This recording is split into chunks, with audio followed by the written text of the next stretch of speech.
potencias participan de la llamada cirilización en América Latina.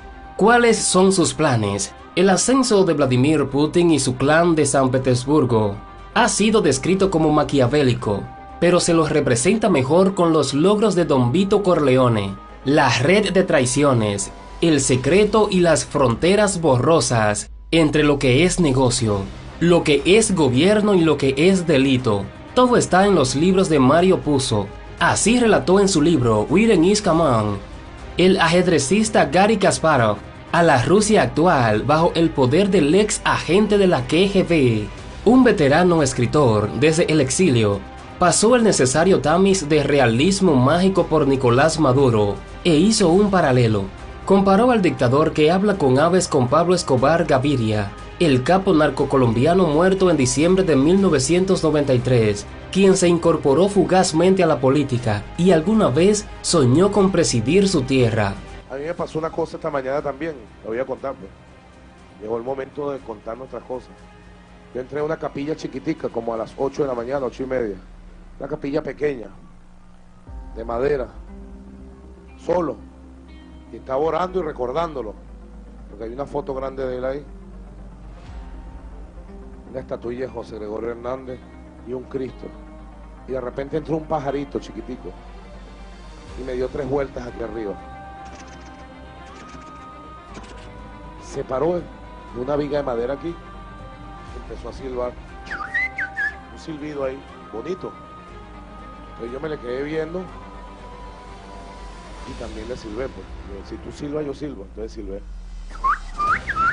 Pajarito me vio raro, ¿no? Silbó un ratico, me dio una vuelta y se fue. Y yo sentí el espíritu de él. Lo sentí ahí como dándonos una bendición, diciéndonos, hoy arranca la batalla. Vayan a la victoria, tienen nuestras bendiciones. Así lo sentí yo. Quizás sean esas fronteras entre ficción y realidad las que unen a ambos jerarcas, pero sobre todo lo hace la oportunidad y la necesidad. Putin sabe que su par venezolano depende más que nunca de sus buenas gestiones, su dinero y su potencial poder de fuego. El caraqueño, encerrado y sin capacidad de respuesta, se entrega al abrazo ruso. Ironías de un relato épico. Quien desde Miraflores jura luchar contra el imperio, permite que cruzados milenarios ingresen a sus fronteras, convirtiéndose él mismo en su vasallo. La hipoteca de Maduro para luchar contra el imperialismo se torna poco a poco en su piedra más pesada, y sus acreedores no solo radican en Moscú, sino en otros 2 puntos bien alejados de Caracas, Teherán y Beijing.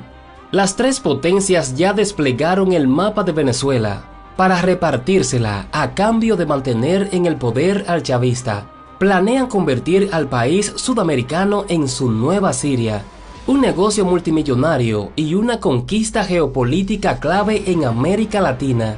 Al menos intentan hacerlo. China. De esta sirialización participa una potencia que no actuó al menos abierta y militarmente durante la penetración ruso-iraní en Damasco. Miraflores mantiene una deuda de más de $20 millones con China, imposible de pagar en el corto y mediano plazo. Es su principal acreedor. A cambio, Xi Jinping recibe cientos de miles de barriles de petróleo diarios. Sin embargo, no alcanzan por la caída en la producción y el compromiso deberá reestructurarse. El precio será altísimo.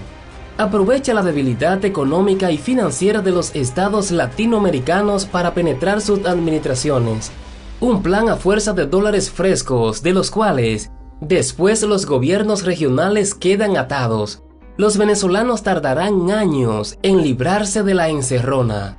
A Sonancay no le preocupa quién gestiona en Caracas, solo le preocupa cobrar sus deudas con intereses y, de ser posible, quedarse con recursos naturales.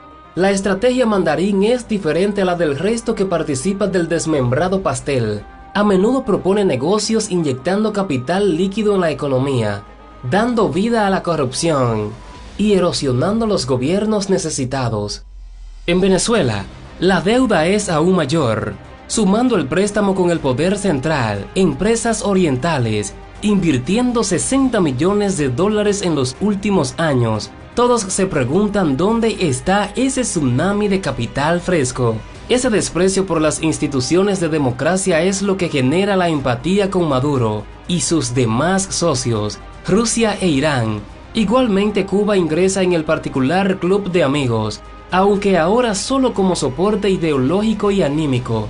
Ninguna de esas potencias le permitirá a la isla hacerse de algo que no le corresponda.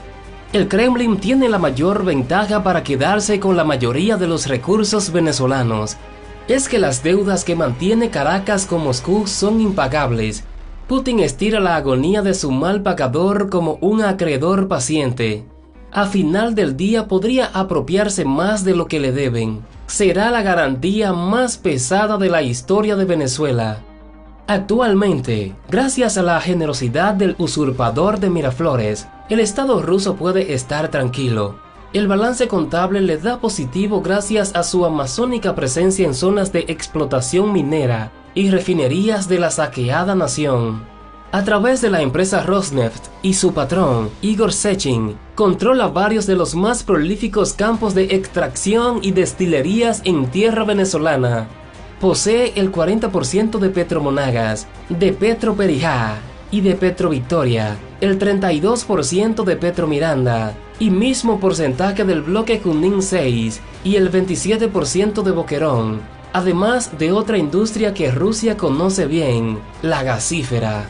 También el foco está en la minería venezolana, más precisamente en las piedras que atesora su arco minero de Orinoco, donde se encuentra una de las mayores reservas de oro y diamantes del continente.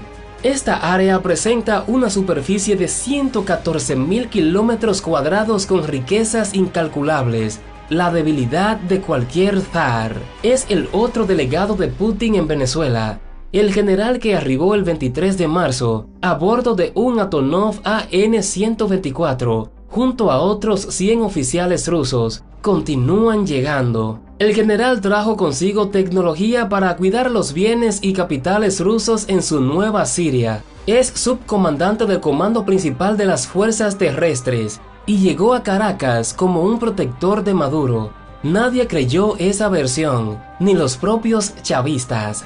Su trabajo, junto al Sechin, es claro: penetrar las malheridas estructuras hasta apropiárselas, antes de que China se quede con una porción mayor. Estas áreas son militar, política, seguridad, petrolera, minera y tecnológica.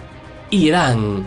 El gobierno islámico prometió el envío de soldados de su temible Guardia Revolucionaria Islámica, recientemente declarada como grupo terrorista por los Estados Unidos. Maduro respondería afirmativamente. Cree que con ellos podría ganar tiempo y sumar aliados. Esa fuerza militar es una vieja conocida de la región. Gracias a sus artes infiltra a miembros de Hezbollah en América Latina. Lo hace desde hace décadas, pero en los años de Hugo Chávez, el intercambio no precisó de tanto planeamiento y clandestinidad. El chavismo le facilitó pasaportes e identidades a sus extremistas para que pudieran pasearse por toda la región. Y ahora la teocracia responde. No quiere perderse el negocio que significa para sus arcas su vínculo con Caracas, y pretende cuidar las espaldas del dictador que dice mantener diálogos celestiales con seres alados. Ahora, la vía aérea se reactivó. Mahan Air, la segunda compañía de transporte de Irán. Hubo una reactivación turística en Venezuela en las últimas semanas. Sería naif pensar que cientos de iraníes quieran conocer hoy sus playas. Los vuelos circularán repletos, pero no de pasajeros. Cuba. Desde hace años, la Cuba de los Castro inyecta volumen ideológico en el repetido discurso chavista. A cambio, desde el continente pagan con barriles, lo hacen nuevamente con vuelos diarios a la isla, petróleo y hasta con la importación de médicos. Actualmente no se conoce cuántos son los oficiales cubanos designados en el continente. Algunos hablan de 20.000 hombres con la misión de cuidar las espaldas del caraqueño y su círculo íntimo. Eso sí, mientras los barriles continúan cruzando el mar Caribe, algo que ha diezmado durante el desarrollo de la crisis. La sirialización de Venezuela ha comenzado. Las fuerzas armadas que aún continúan fieles al usurpador observan pasar otras tonalidades de uniformes impotentes. Los inagotables recursos naturales de no lograr Guaidó y la oposición hacerse con el poder antes que tarde quedarían en manos de rusos, sirios, chinos y cubanos, menos de venezolanos, ni siquiera de Maduro y sus cómplices más cercanos.